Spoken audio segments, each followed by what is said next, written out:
2003, construction begins on China's national or Bird's Nest Stadium.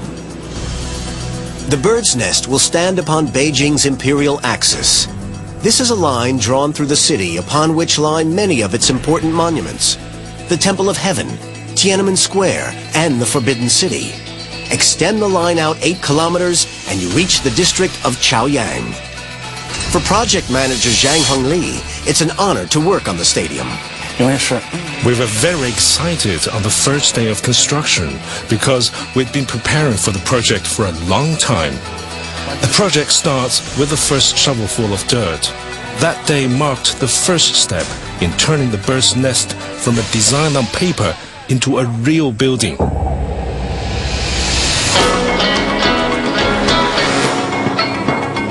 The size of the stadium demands extremely deep foundations.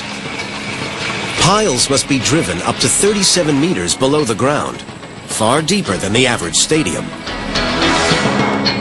The engineers need foundations this substantial to support a heavy structure on such a vast scale. Concrete engineer Li Julin is responsible for the foundation stability. Because of the large span of the structure, the pile foundations are under the influence of horizontal forces as well as vertical forces. Conventional piles could become unstable in these conditions. Li decides to try out a special technique that he hopes will solve the problem. To enhance its loading capacity, we buried grouting tubes inside the piles. And 2 days after we completed the filling of the piles, we pumped cement milk into the foundation to increase the capacity of the earth surrounding the piles to hold more weight.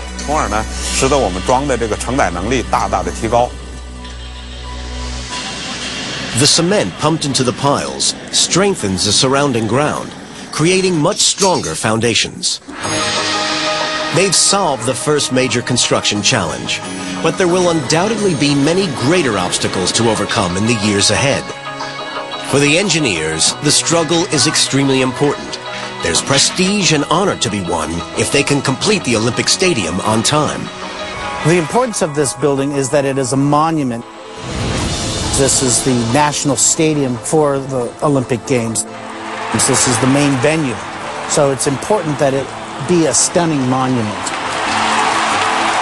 The Olympics are the most important event in the sporting calendar. According to Chinese sports journalist Wu Jian, it's a chance for top athletes to really excel. I think that the Olympics is a very important meeting for humanity. It's a grand gathering of all the elite competitors.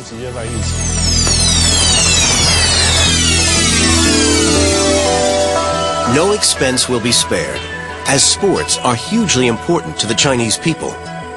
This, in fact, is a place where sports are a key part of everyday life. Even though the stadiums and gyms in our schools are not necessarily big, whenever it's class break or in PE, children go out there playing football or practicing other sports. I believe you can tell that the Chinese are born with a passion for sport. The Olympics have been a long time coming to China. Athletes are determined to be at the top of their game.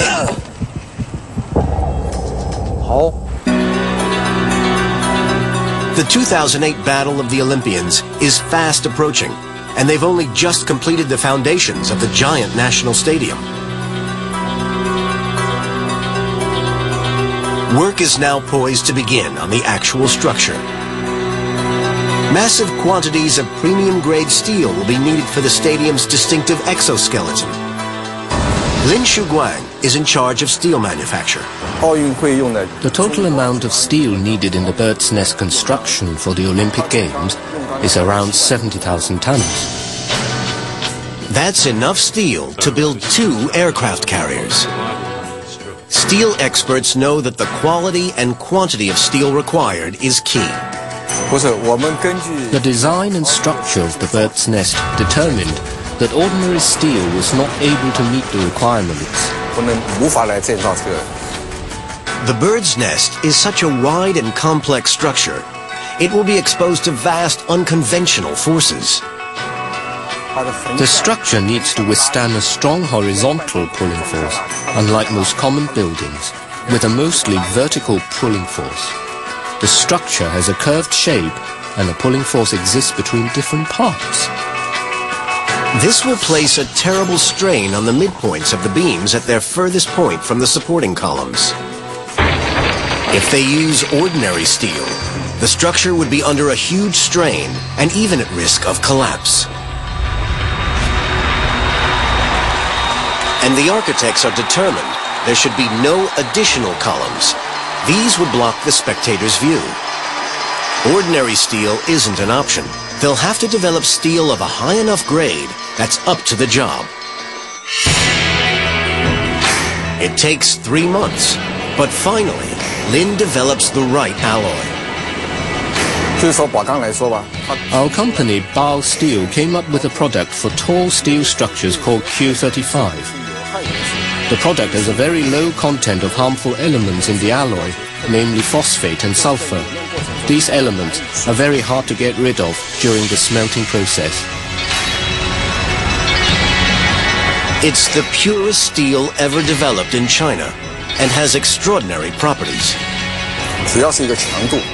The advantages of this product lie in strength, stability, purity, seismic resistance, and low sensitivity to welding.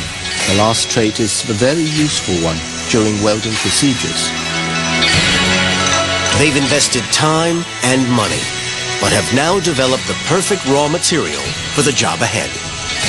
But before work can advance any further, trouble strikes.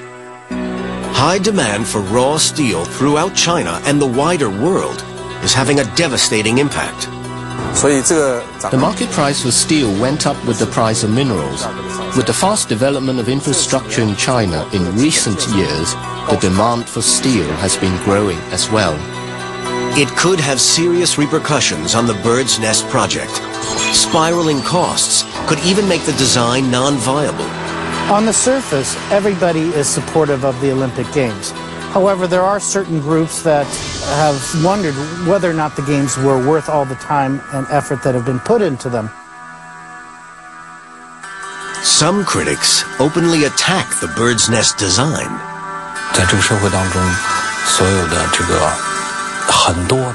Many academics, experts, and scholars in this society join the criticism, calling it a great waste, a safety hazard, an architecture born from foreign colonialism, and a playground for foreign architects.